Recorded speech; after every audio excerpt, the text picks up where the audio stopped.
साल 2009 में कोलंबिया के कोल माइन की खुदाई के दौरान कर्मचारियों को पत्थरों के नीचे कुछ हड्डियों के टुकड़े मिलने शुरू हो गए, लेकिन इन टुकड़ों से ये पता लगाना मुश्किल था कि यह आखिर किस जानवर के हो सकते हैं। उन लोगों ने माइन को और गहराई से खोदा और जो दृश्य उनके सामने आया वह हैरान कर देने वाला था। उनके पास करोड़ों साल पहले रहने वाले 30 सांपों की हड्डियां थीं। उनमें से एक सांप की हड्डी पूरी तरह मौजूद थी, जिसमें उसका सिर भी शामिल था। जब उसकी लंबाई को नापा गया तो उसकी लंबाई 15 मीटर थी।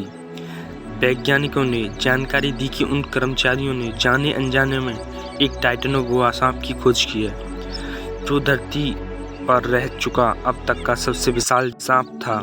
ऐसा माना जाता है कि टाइटेनोबोआ सांप 5 से 6 करोड़ साल पहले रहा करते थे। टाइटेनोबोआ हर एक सांप की तरह कोल्ड ब्लडेड थे। इसका मतलब है उनका मेटाबॉलिज्म रेट उनके आसपास के तापमान पर निर्भर करता था। उन्हें रहने के लिए गर्म तापमान की ज़रूरत थी। उस समय का तापमान ही इसका कारण था कि टाइटेनोबोआ इतने विशाल हुआ करते थे।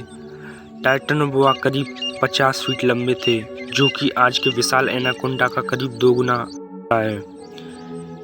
आज के समय एनाकोंडा टाइटेनोबोआ के सामने बच्चा नजर आता। इतना ही नहीं, इनका वजन 1 टन से ज़्यादा था। टाइटेनोबोआ की चौड़ाई 3 मीटर थी कि एक टाइटेनोबोआ एनाकोंडा की तरह दिखता था, लेकिन साइज में कई गुना विशाल हुआ करता था। ज़्यादातर हरकतें एनाकोंडा की तरह होती थीं। वह अपना ज़्यादातर समय पानी और उसके आसपास की जगहों पर बिताया करता था। यही कारण था नदियों में रहने वाले बड़े मगरमच्छ मछलियाँ उनका भोजन बनती थी। जी हाँ दोस्तों, बड़ी बड़ी मछलियाँ मगरमच्छ को वह निगल जाया करता था। इस टाइटेनोबोआ में किसी तरह का जहर मौजूद नहीं था।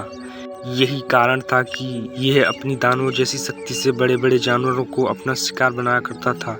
यह शिकार के शरीर को इतनी भयंकर तरीके से दबाया करता था कि कुछ ही मिनटों में जानवर की जान निकल जाती। यह प्रेशर करीब एक आदमी को 2 हावड़ा ब्रिज के बीच में आ जाए उसके बराबर था।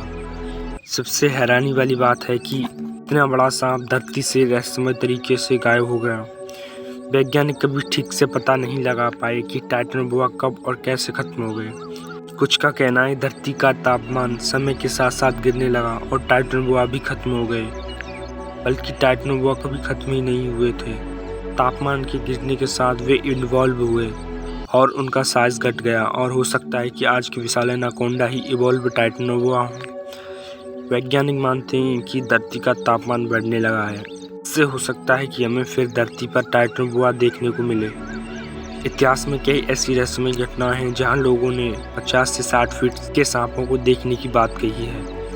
क्या हुआ अगर आज भी टाइटेनोबोआ हमारे बीच जिंदा होता, तो उनके पाए जाने की संभावना ज़्यादातर इंक्यूबेटर की होती है। सबसे ज़्यादा संभावना टाइटेनोबोआ की अमेज़न जंगल में हो सकती है, जहां रहने वाली मगरमच्छ मछलियां टाइटेनोबोआ को अच्छी तरह भोजन प्राप्त कर सकती हैं। यह जंगल इतना विशाल और घना है, टाइटेनोबोआ सालों साल वहां रह सकता है और इंसानों को कभी पता नहीं चलेगा। धरती पर रहने वाले जानवरों को अपना शिकार बना सकता है। यही कारण है कि ज़्यादातर मछलियाँ मगरमच्छ विलुप्त हो चुके हैं।